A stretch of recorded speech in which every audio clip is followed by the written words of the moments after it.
And here we are, chapter 41 of the Four Nights of Apocalypse. And this chapter was really dope. It was split into, like, as I like to think of it, like two main parts. With the beginning being like a lot of the character stuff between Sin and An and Percival, with kind of the second half being more so what they're going to do next. So definitely like good moments of like pushing plot in that.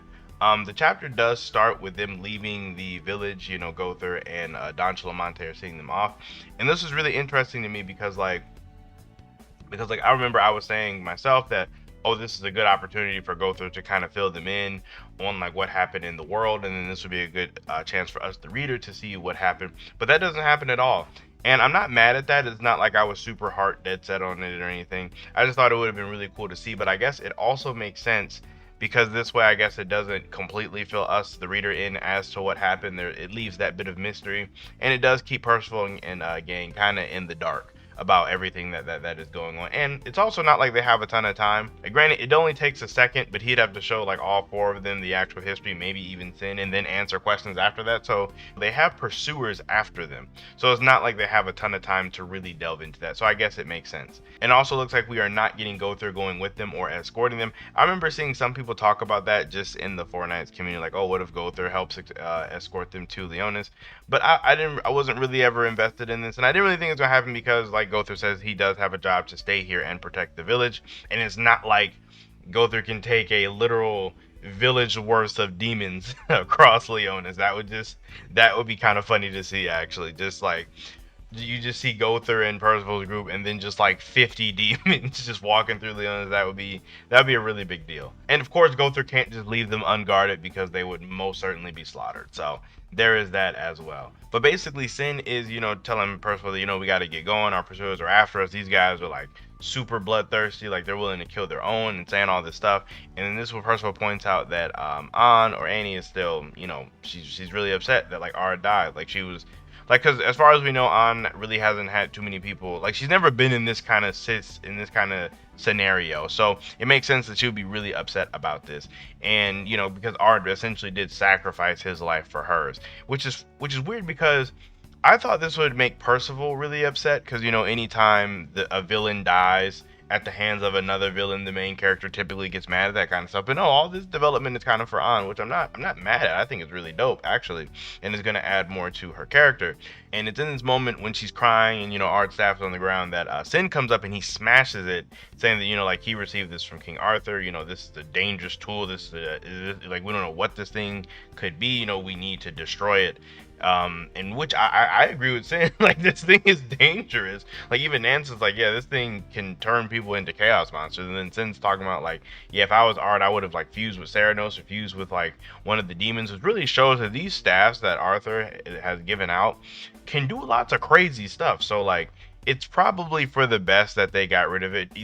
One of my things is I thought that they might even be able to track people through them. So it's like, or keep tabs on them. So I really do feel like it was probably the smartest move to get rid of it. And this does spark a really heated argument between An and Sin. Well, more so on An's side because she's really angry. And An is talking about how, like, even though the staff could do all of this stuff, Art didn't do any of it to us. And Sin is like, yeah, that's why he's dead, because he's mentally weak, which again, they're both not wrong in these scenarios. It's just, I guess, like two completely opposite sides of it.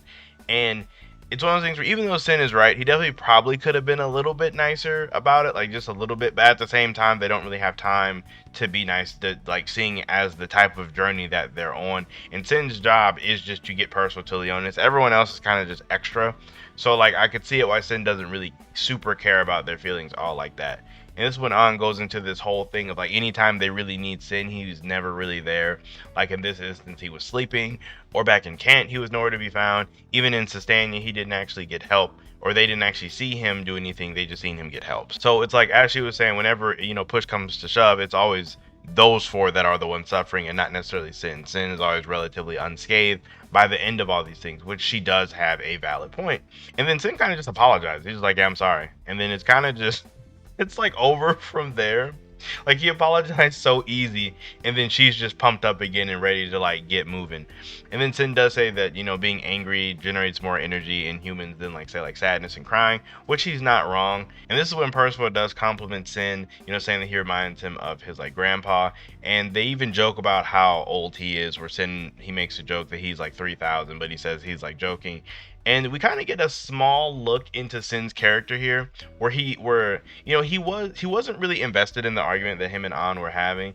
But I feel like when she said he wasn't a like help, it definitely did affect him, as we can see when he's talking to Percival, and when he's like, if I'm no help to anyone, does that make me not part of the group?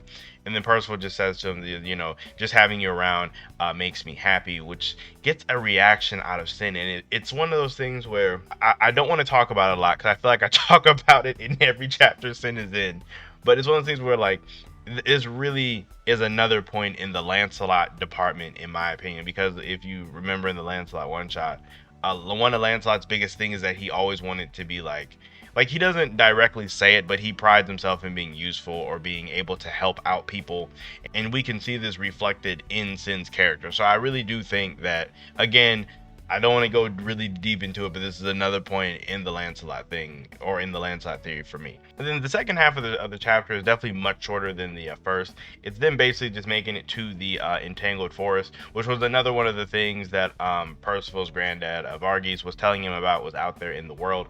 So I feel like this does make it seem like we're probably going to see all of the things that his granddad was talking about, maybe before or during Four Nights of Apocalypse. Like either before they get to Leonis or maybe over the course of the entire series. We're probably going to see all of them, since I want to say this is like the second or third one that we've seen. I know we've seen like the night in the boat, and then this, and I would have to check back to see what else Varghese was talking about. But basically the deal with the forest is once you get in there, you might not ever be able to get out. So their goal will be to lure their pursuers into this forest. Kind of funny because Sin has the idea, but then Anne's like, I'm not taking any ideas or suggestions or orders from anybody, and then she just makes the same idea, and then she just defers to Sin to kind of make a plan. So the whole ending of the chapter was funny on that note. But the thing that's really kind of weird to me is I don't know necessarily if this plan is going to work. I know it's not going to work. I already know that the plan is not going to work how they want it to, because that kind of thing just never happens. But with these four pursuers after them, I don't know how they're going to be able to handle them. Like, these guys appear to be on a much higher level than them, so it might be a little bit difficult for them to actually win, especially with nothing against Donnie or Annie, but like Nancy has access to a pretty decent magical ability, and he's not too shabby of a fighter. Whereas like Annie is only kind of a decent fighter, and she doesn't really have any magical abilities that can help her fight. And Donnie really kind of just doesn't have much. So like I don't know how they're gonna beat these like Chaos Knights. And granted, these Chaos Knights should be much weaker than Ironside. I mean, I'm not for sure how much weaker in comparison they would be to Talisker, but they probably should be at least somewhere around there, because they are a bit younger, but then they're also in a group. So that might make it a little bit difficult, because like I'm not for sure how the matchups will go. Like, since there's four of them now, and there's technically 4 or 5 of them depending on if you count Sin or not, they're gonna have to break off into groups and fight if they all meet. I'm just not for sure how much weight everyone will be able to carry, but like alone, like on their own. Obviously I'm not too worried about Percival.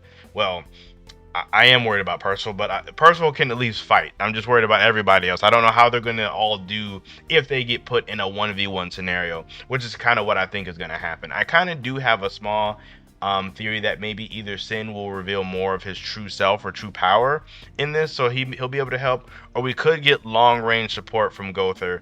But at the same time, I'm not for sure how that will work since he's so far away. But maybe he'll be able to sense him or something, and then he'll be able to help. That's kind of what I'm thinking here. But overall, I enjoyed this chapter a lot. It was dope. This was like a 6.5, 7. Probably like a really favorited 6.5. I don't think it's quite a 7 because there's a lot of transition, but the transition is good because it's push plot. But I would probably give it like a 6.5 that I just liked a lot. So let me know what you guys think about the chapter down below, and also let me know how you guys feel about, where the story is headed with this plan, trying to trap the pursuers into this entangled forest. I'm also curious to know if you guys have any more theories about Lancelot, or if you have any feelings about the discussion between him, or not really a discussion, but the argument between him and on. Also, was anybody upset that Gother didn't do anything else? I'm just that's one side thing I also want to know. Like, it was anybody upset that there wasn't more of Gother, because he was kind of here and then he was gone. Like, I definitely think we're gonna see him again because he's like like a main character in the previous series, but he was here and he was gone. So I do want to know how you guys feel about Gother just being out of here now. But yeah, all of you guys enjoy the rest of your day, and I will see you all in my next video.